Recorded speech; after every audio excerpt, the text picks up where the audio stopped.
Bem-vindo ao ChumboCast, seu podcast de tiro de pressão esportivo. Olá, atiradores! Bem-vindos a mais um episódio do ChumboCast, o seu podcast semanal de tiro de pressão.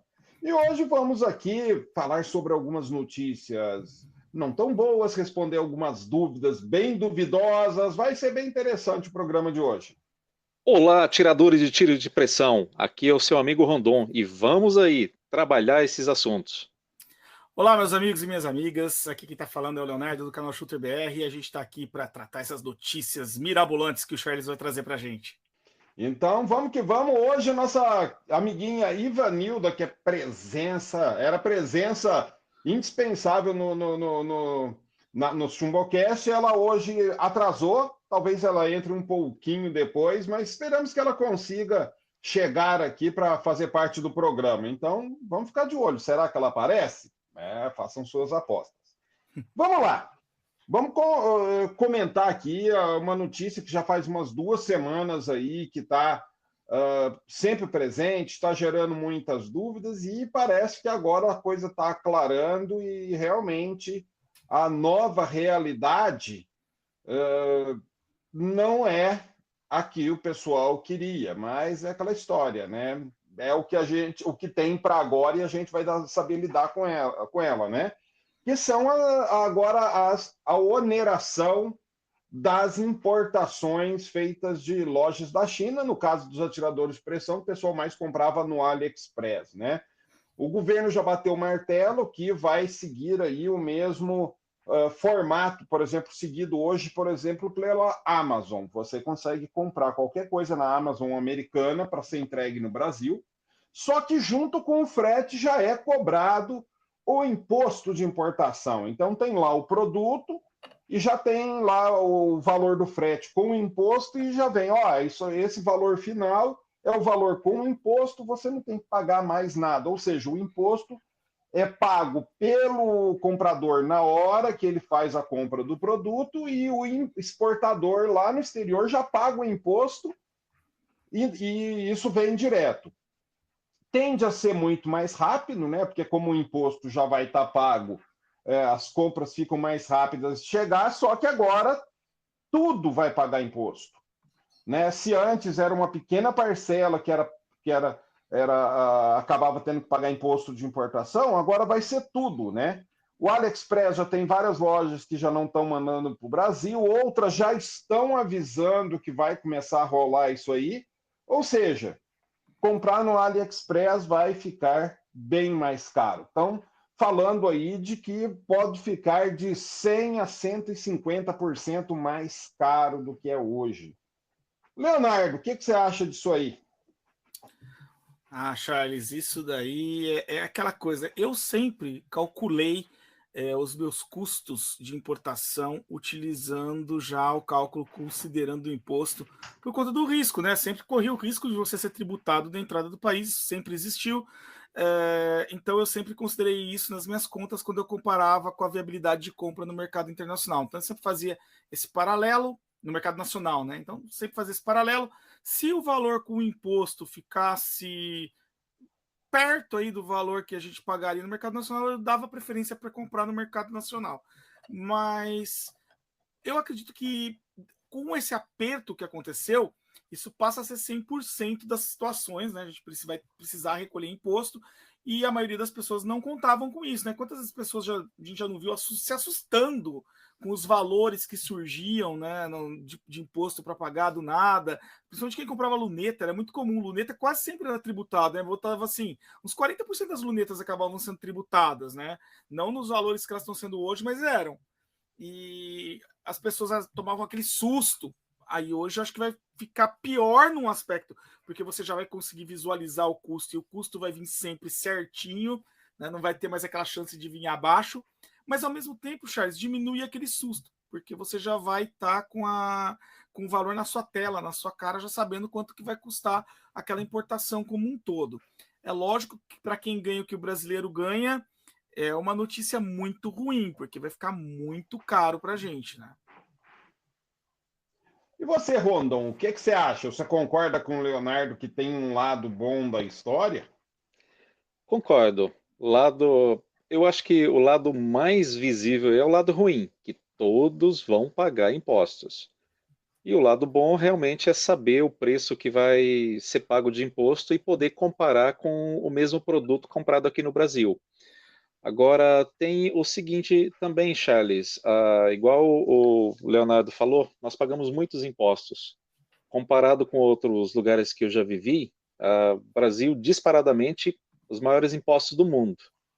Então, mais uma vez, está se fechando portas para nós termos acesso a produtos de qualidade, porque até então, né, supostamente, se paga imposto de importação para proteger a indústria nacional. Mas qual indústria nacional, qual fábrica nacional se fabrica luneta? Não é mesmo? Qual fábrica nacional que se fabrica outros aparatos para tiro de pressão? Como, por exemplo, compressores tipo o Yonghang, que é um compressor pequeno, ou o Shoebox, que é um compressor que você pode movimentar, até usar dentro do carro ligado na bateria. Nós não temos esse tipo de indústria no Brasil. Então não tem sentido. O sentido realmente é porque o governo está precisando de dinheiro, infelizmente pegou um caminho errado, né? E está precisando de dinheiro e nós vamos pagar o pato. Mas é isso daí, né? Como sempre, né, Rondon? O governo faz as lambanças, gasta como se não houvesse amanhã, e quem vai pagar a conta? Infelizmente nós. Infelizmente. Olha, eu queria ser otimista como vocês, mas sinceramente eu não consigo ver lado bom nisso aí. Aquela história, tá? Quando a gente comprava antes no método antigo, você sempre tinha aquela grana guardada. Mas vamos ser sinceros, gente, era muito raro você pagar imposto. Eu comprei muita coisa que eu não paguei imposto. Muita coisa. E muita coisa que eu comprei, nem aqui no Brasil você acha. Sim. Então, o que acontece? No final das contas, eu acho que o que vai acontecer é que, pelo preço, muita gente não vai ter acesso a esses equipamentos mais, a essas coisas. Não vai importar, porque está caro. Por outro lado, o governo também não vai arrecadar, porque é engraçado, né? Isso porque o atual ministro da Fazenda não entende porra nenhuma de economia, né? Que fizeram as contas do imposto que vai ser arrecadado, só que eles desconsideraram que, ao cobrar imposto, as vendas vão cair. Sim. Eles consideraram que o volume de compras vai ser o mesmo com imposto do que era sem imposto. E eles calcularam, vamos ganhar, sei lá, 8 bilhões de reais de imposto com isso aqui, vamos arrecadar. Só que o que acontece? Essas compras vão despencar por conta disso. No final, o governo não vai arrecadar mais do que uma parcela do que eles queriam arrecadar, não vai resolver o problema do governo. Também vai atrapalhar a vida do atirador. E não só do atirador, porque, por exemplo, o pessoal compra muito roupa, né? Mulher gosta muito de comprar roupa na Shein. Por exemplo, o pessoal gosta muito de comprar coisinha eletrônica da China, que você não acha aqui.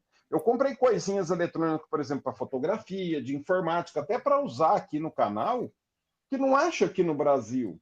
E quando você acha, por exemplo, você paga lá com frete, vem por R$100. Aqui custa 400. Então, eu não compraria aqui por 400. Eu continuaria usando 100. Mas eu acho que só tem a perder com isso, viu? Ô, Charles, isso aí é uma realidade, né? Esse pessoal não entende nada de economia e nada de matemática. Esquecem da curva de Laffer direto, né? Eles acham que ficar aumentando imposto localmente vai aumentar a arrecadação, eles esquecem da curva de Laffer. Então, assim, eu acho complicado porque nós estamos na mão de pessoas que são verdadeiros analfabetos econômicos. Exatamente. E não tem essa visão. E eu vou te falar, Charles, há um risco até deles arrecadarem menos do que arrecadava antes. Porque você pensa que eles conseguiram tributar aí 40% das lunetas. Cara, eu acho que as vendas vai cair abaixo desses 40%. Não, exato. Por exemplo, uma luneta que o cara comprava, vamos dizer, sei lá, com frete, por R$400, ela passa a custar 800, o cara não vai comprar mais. Exatamente. Ele vai deixar de comprar porque ele nem vai ter recurso para isso, que ele vai pagar 800 mil E reais. outra coisa, o mercado de usados, o preço vai subir. Vai disparar tudo. Mas vai ser mais barato que importar.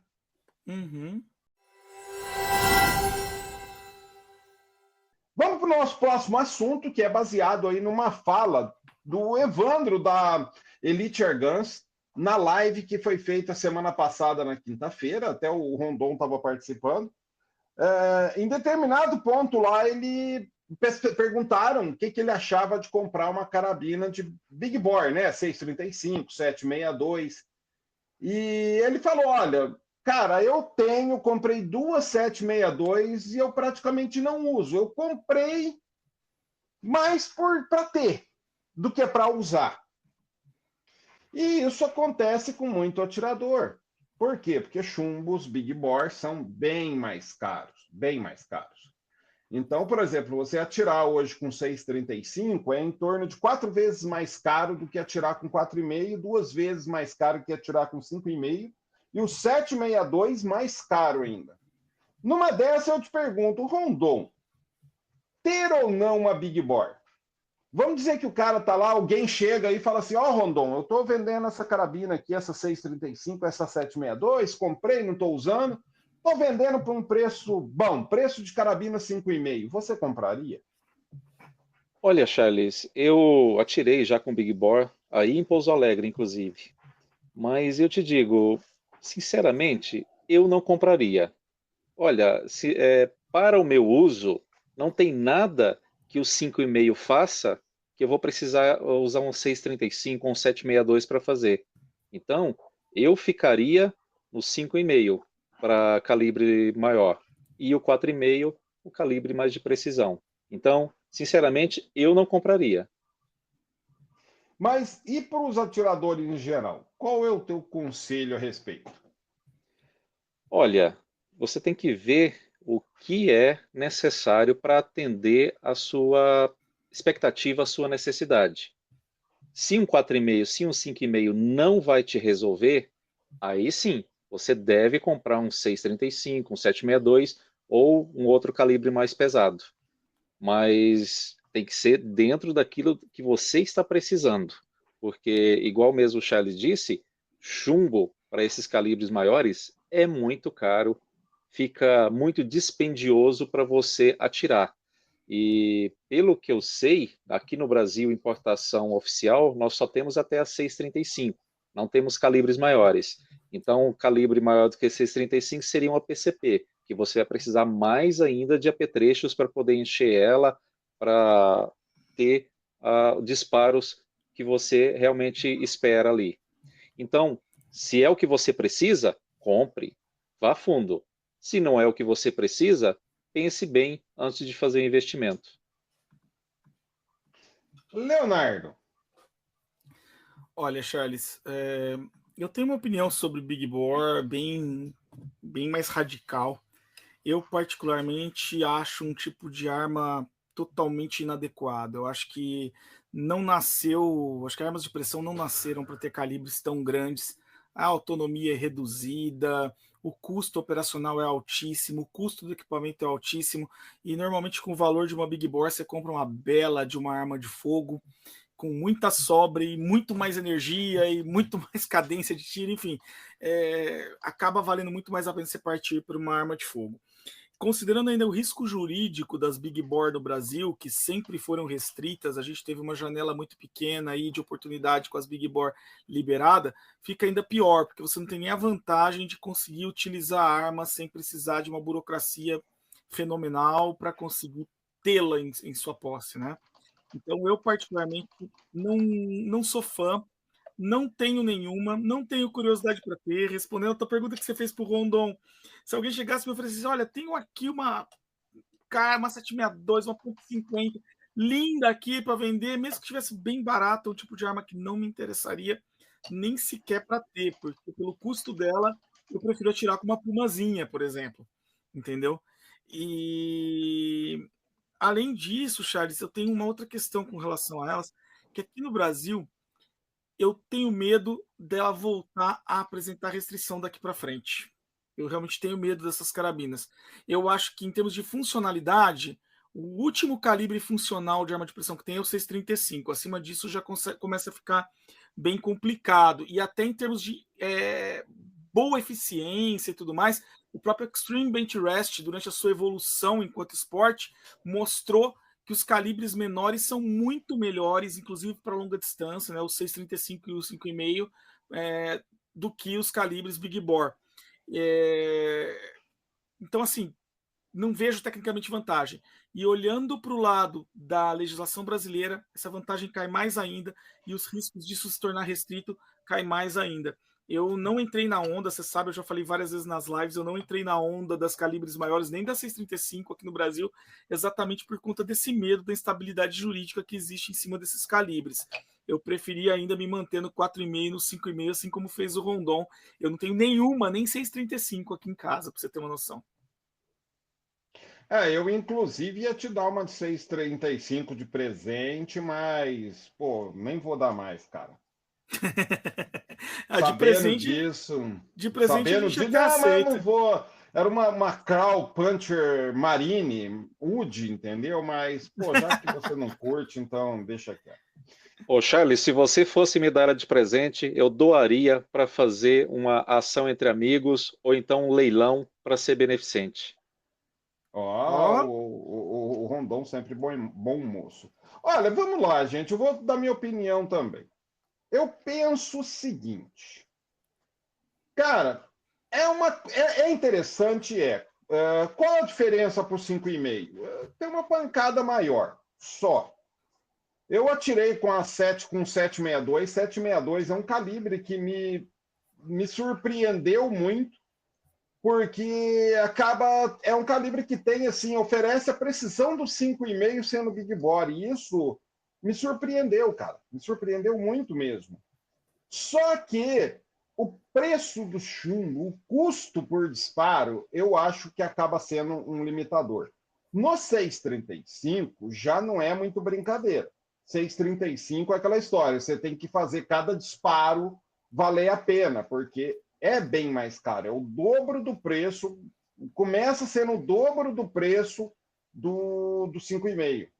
7,62, cara, eu segurei aqui à vontade e não comprei uma. Eu tive a oportunidade de comprar por preços muito bons, mas eu não comprei, cara, justamente por isso. É uma arma que eu não iria atirar tanto, porque o que acontece? Não ia valer a pena. O custo-benefício. Então, eu falei, cara, para ter uma arma só por ter, eu prefiro já passar, não vou querer ela aqui. Eu acho que isso aí é tipo assim, o Evandro. O Evandro pode, né? O Evandro é uma outra história, né? Mas para mim mesmo, eu falei, cara, é o tipo de coisa que você fala assim, eu usei, eu gostei, tenho uma ótima impressão, mas não vai rolar para mim, não. Vou deixar passar e fica para uma próxima oportunidade. Enfim, tá aí para vocês aquela história. A gente dá aqui, como é que se diz? A gente passa aqui para vocês as nossas impressões, né? Mas fica a critério de vocês aí tirarem suas próprias conclusões a respeito. Vamos lá! Vamos para o próximo assunto. Carabinas de pressão calibre 5,5 com menos de 200 metros por segundo de velocidade de disparo na boca do cano, valem a pena? Tem seu uso? Eu estou fazendo essa pergunta por conta do review que foi ao ar no último final de semana, que é da Cometa 220 5,5, um kit da Quickshot, que foi tunada pelo Jecão e que ela ficou abaixo, ela ficou com 160 metros por segundo. E teve muita gente que falou, pô, legal, carabina legal pra caramba, pô, é Cometa tá voltando pro Brasil, que legal, que interessante. Só que é muito fraca. Daí, pergunto para vocês, começando aí pelo Rondon. Uma carabina, seja Springer ou PCP, 5,5, com velocidade de disparo na boca do cano menor que 200 metros por segundo, ela tem seu público? Ela tem sua utilidade ou ela é fraquinha demais, Rondon? Olha, Charles, eu acredito que tem o público. Um público pequeno, reduzido, mas tem. Eu, por exemplo, o meu espaço de tiro aqui em casa é de 12 metros.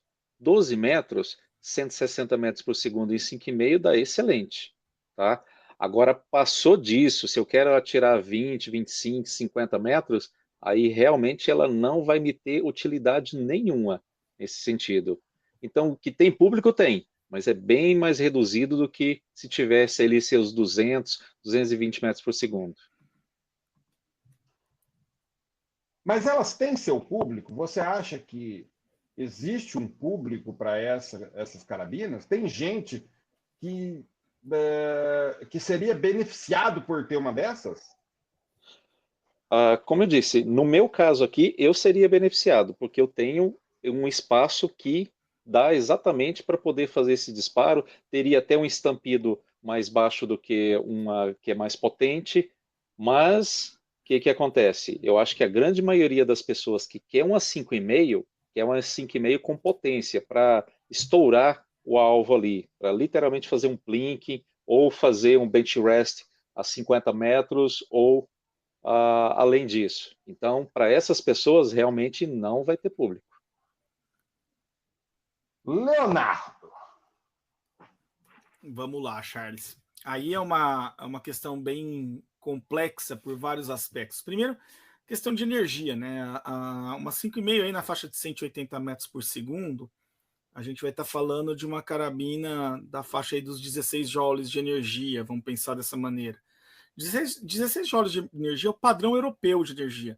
E na Europa, a maioria das carabinas 5,5 estão nessa faixa de energia, não há mais. Porque são poucos os países onde o limite é 24 joules. A maioria dos países, os limites aí são na faixa dos 16 joules e às vezes até 7,5. Onde é 7,5, obviamente, nem existe carabina 5,5. Mas eu, particularmente, prefiro nessa faixa de potência as carabinas 4,5. Mas isso não quer dizer que as 5,5 sejam ineficazes. Pelo contrário, são carabinas que são muito eficazes e têm agrupamentos muito bons. Por exemplo, se você quer uma carabina para tirar 10, 15 metros, que tenha um poder de penetração menor, é mais negócio você ter uma 4,5 do que uma 5,5, desculpa, do que uma 4,5 na mesma energia, tá? Aí muita gente fala, mas por que eu vou querer uma penetração menor? Simples, gente, uma 5,5 para praticamente qualquer aplicação que você vai fazer a 15 metros, ela vai trabalhar bem, tá? Ela vai penetrar bem. Só que ela não vai, por exemplo, atravessar um tijolo, né, daqueles baiano, por exemplo, de 8 furos. Uma 4,5 nos 16 joules, dependendo da qualidade do tijolo, ela já atravessa. Então, se aumenta a segurança quando você está trabalhando com uma 5,5 numa potência mais baixa. Particularmente, Charles, eu gosto desses modelos europeus de 16 joules, mesmo quando eles estão no 5,5. O grande problema é que eles acabam se tornando meio limitados a partir dos 25 metros. Então, assim, para quem vai atirar até os 25 metros, eu acho que até pode ser uma escolha interessante. Eles normalmente são modelos um pouco mais silenciosos, normalmente são modelos com menor capacidade de perfuração. Então, para certas aplicações, tem muita utilidade, sim. Agora, nessa faixa de potência, eu concordo com você que eu prefiro o calibre 4,5. Olha, eu vou dizer para vocês. Para mim, não seria legal. Eu acho que 5,5. Eu começo a ficar confortável com 5,5 ali na faixa aí dos 220 metros por segundo para cima. Por quê? Porque eu tenho espaço. Eu atiro num clube de tiro, tem espaço à vontade, então baixa potência para mim não é um requisito. Lá pode fazer barulho, lá pode atirar a longa distância, lá não tem nada para quebrar. Mas eu reconheço que muitos atiradores, por mais que gostariam de ter uma carabina potente, o ideal é que eles tenham uma carabina de baixa potência. Por exemplo, gente que tem espaço limitado, né? Igual o Rondon disse, o cara atira num quintal que tem até aí no máximo aí uns 20 metros, o cara muitas vezes atira até dentro de casa. Vizinho perto. Vizinho ali perto. Eu atiro num local em casa em que, tipo assim, eu não tenho como ter um para-bala parrudo. Eu atiro num para-bala, vamos dizer assim, móvel, né? Que, putz, não é lá uma Brastemp, então pode ser, se eu colocar uma arma muito potente, vai causar danos às coisas que tem em casa, né? Então, nesse caso, o atirador vai ter que se contentar e fazer o que é possível com essas armas. Elas são precisas? Sim, são precisas. Com a cometa deu para ver isso. Uma cometa com 160 metros por segundo de disparo na boca do cano, mas que daria fácil para você acertar aí latinha de refrigerante, até tampinha de garrafa a 40 metros. Para muita gente, 40 metros é uma distância que o cara nem tem, né, o Rondon? O cara tem ali 20 metros, no máximo, muitas vezes, né? Sim, a grande maioria das pessoas que têm um quintal tem no máximo os 25 metros. Para ter mais do que isso, o lote onde foi construído a casa tem que ser daqueles lotes mais de antigamente, porque hoje em dia os espaços estão bem mais reduzidos. E, como você mesmo disse, 10 metros, 15 metros, você consegue até dentro de casa, assim, passando 3 cômodos, tendo um corredor ali, você consegue fazer disparos até dentro de casa, que muitas pessoas têm essa disponibilidade. Então é aquela história. É o melhor? Não, igual o próprio Leonardo falou. Nesse nível de potência, o melhor mesmo seria uma 4,5. Mas se o cara quer uma 5,5, ele tem essas limitações e ele vai atirar, quer atirar com esse calibre, tá aí, ó. Ainda bem que temos, né, Leonardo, essas opções de carabina 5,5 de baixa potência, né? Não, com certeza. São carabinas muito boas, viu, Charles? Na verdade, são carabinas muito precisas. Os europeus tiveram um movimento um pouco diferente dos americanos. Os americanos, como não tinham restrição nenhuma, optaram por fazer carabinas sempre muito potentes, daquelas que têm um grande poder de parada, né, que eles chamam, apesar de poder de parada ser um mito e haver muita controvérsia em cima, mas carabinas que têm muito impacto para causar muito dano.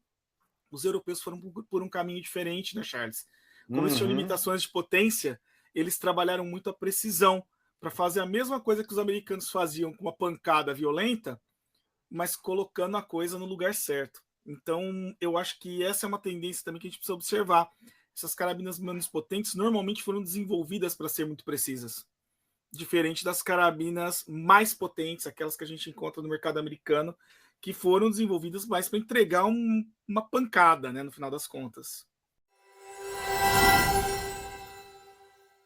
Vamos lá, o último assunto desse programa. Rondon. Por que vira e mexe tem gente perguntando em live, em comentário no canal, perguntas do tipo: compra uma PCP ou compra uma Springer? Ah, quero uma PR900W ou uma Big Cat? Quero uma Bima 1338 ou uma Gamo Black Shadow? Quero essa arma Springer ou essa arma PCP? Qual que eu compro? Por que tem gente que insiste em querer comparar PCP com Springer, apesar da gente sempre estar falando que não tem como, que são coisas bem diferentes. Tem gente que sabe disso, mas o cara dá aquela insistida, dá aquela forçadinha de barra. Charles, eu acredito que essa pessoa não tem nenhuma arma ainda. Ela está começando no esporte agora. E ela está um pouco perdida. Aí, por isso, esse tipo de pergunta. Uma Springer ou uma PCP? Mas aí ele já dá a opção. Não, na Springer eu gostaria dessa daqui. A PCP eu gostaria daquela lá. Agora, uma coisa interessante.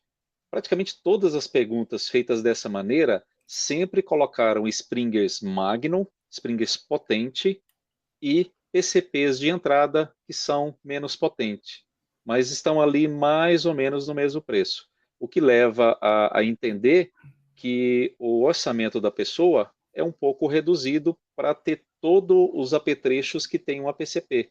No entanto, a pessoa, né, ainda não se decidiu o que é que ele está querendo.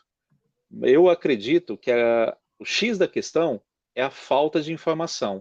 Para essas pessoas, o que eu indico é assistir os reviews do Charles, do Shooter, para vocês entenderem melhor o que é uma Springer e o que é uma PCP.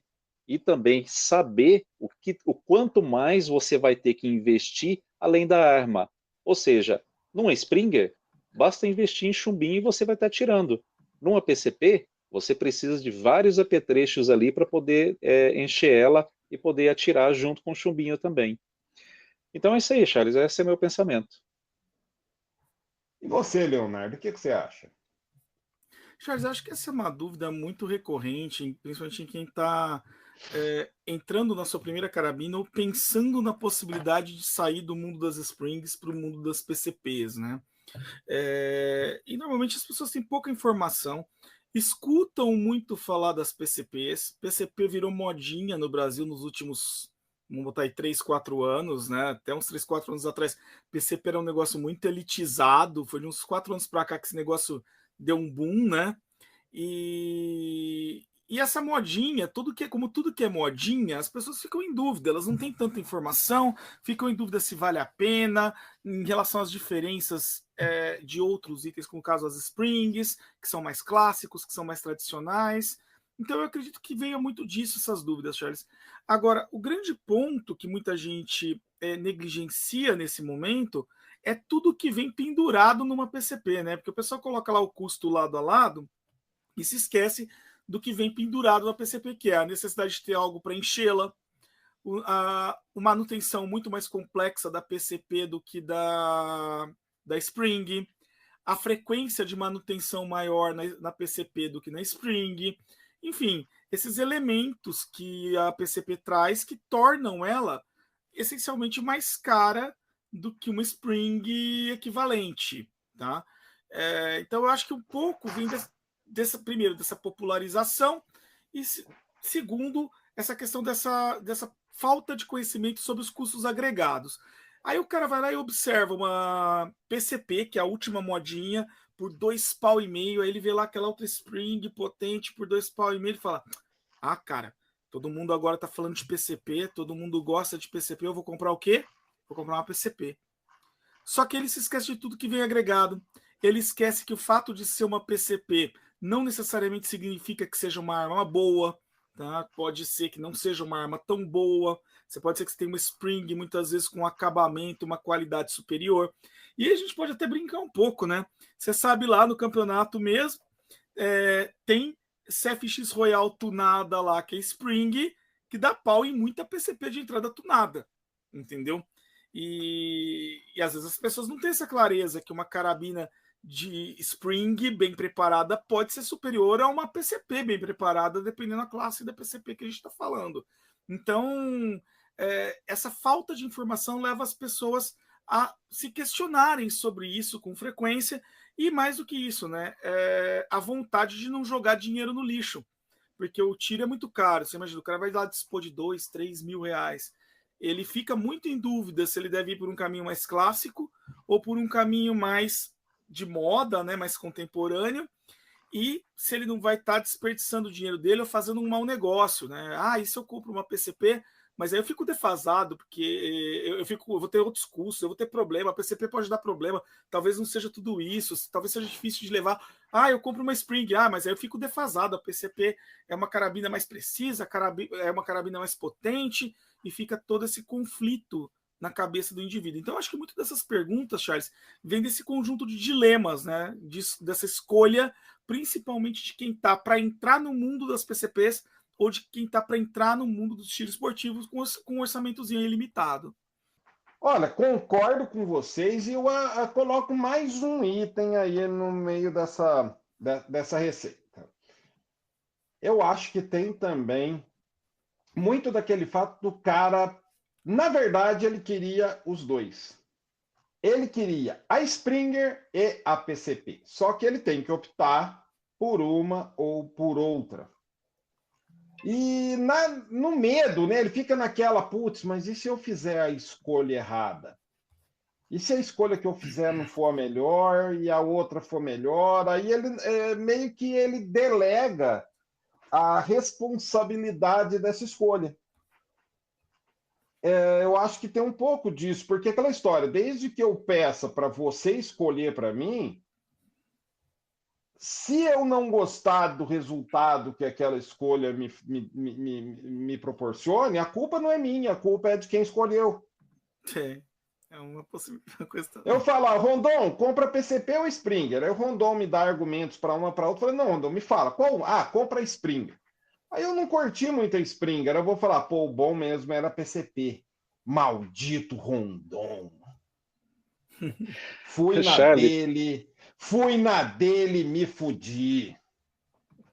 Charles, aconteceu comigo agora, nesse último mês, de 30 dias para cá, exatamente uma situação muito parecida com essa que você está me dizendo. Um amigo nosso aqui de uma cidade aqui do lado chegou para mim e também falou, olha, eu pretendo comprar uma PCP. Aí ele disse o seguinte, eu pretendo comprar uma PCP e uma Springer. Me deu lá 3 opções que ele estava pesquisando. Eu fiz a análise e disse para ele, ó, essa aqui é melhor por conta disso, aquela ali não é tão boa por conta daquilo. Aí ele fez a escolha da PCP. E das Springers, eu indiquei uma outra que eu sabia exatamente o que ele queria, porque ele me explicou o que ele queria, eu indiquei uma outra. Ele adquiriu, eu acho que ainda não chegou para ele ainda, mas eu tenho certeza que ele vai ser muito feliz com as escolhas dele. Mas aí, é claro, o orçamento dele permitia comprar as duas. Orçamento é uma restrição importante. Para quem pode comprar as duas, não tem dúvida, né? Na dúvida, fique com as duas, né? Agora, o cara que não pode comprar as duas, aí a escolha é difícil, né? Eu não costumo, quando me perguntam, eu não costumo dar uma resposta, falar, olha, cara, opção A, vantagens e desvantagens, opção B, vantagens e desvantagens, a escolha é tua, cara, você que tem que escolher. Sinceramente, eu prefiro não bater o martelo para a pessoa para evitar esse problema da terceirização da escolha. Cara, eu tenho muito isso também, Charles. Inclusive, quando eu estava montando os reviews do canal, uma das ideias era exatamente não escolher, deixar tudo em aberto com as medições e falar para o cara, você se vira aí, cara, você está vendo. Ah, qual que você escolhe? Cara, você está vendo a precisão, você está vendo a potência, você está vendo tudo da carabina. Escolhe. Tipo, tá aí, tá na tua cara. Eu não posso escolher por você, né? É um ponto relevante isso que você está colocando. Muita gente realmente terceiriza a escolha. E a gente que faz review vê muito isso, né, Charles? Uhum. Direto as pessoas nos perguntam o que nós escolheríamos. Tá bom, cara. Se você for perguntar para mim o que eu escolheria, eu sempre escolheria a arma mais precisa. Eu nunca escolheria a mais potente. O Charles sabe disso, né, Charles? Uhum. E é uma opção, cara. Mas tem gente que prefere uma mais potente, né? Sacrificar, inclusive, precisão em nome disso. E aí você escolhe pela pessoa, você escolhe com o seu gosto, não com o gosto da pessoa, né? É isso que é tenso. E chegamos ao fim de mais esse Chumbocast e parece que a nossa querida Ivanilda, pela primeira vez no Chumbocast, ela não conseguiu participar. A Ivanilda deu os canos na gente, Charles. O que será? Eu acho que a Ivanilda foi tirar um cochilinho, hein? Será que ela ficou sem internet? O que será que aconteceu? Sem internet. O que será? Vamos descobrir no próximo programa o que aconteceu com Ivanilda. Ela ficou sem internet? Ela recebeu visitas de parentes, visita inesperada? Ela tirou um cochilinho? Vamos descobrir no próximo programa. Gente, valeu por terem ouvido. Deixa aí, se você estiver ouvindo pelo YouTube, deixa aí seus comentários, o que vocês acham, mande suas perguntas, dúvidas, sugestões. E a gente se vê semana que vem. A gente se ouve semana que vem. Até mais. Gente, tchau, tchau. Valeu demais, pessoal. Tchau, tchau. Você acabou de ouvir mais um episódio do Chumbocast. Não se esqueça de deixar seu comentário e nos ajudar a divulgar o programa. Até o próximo episódio.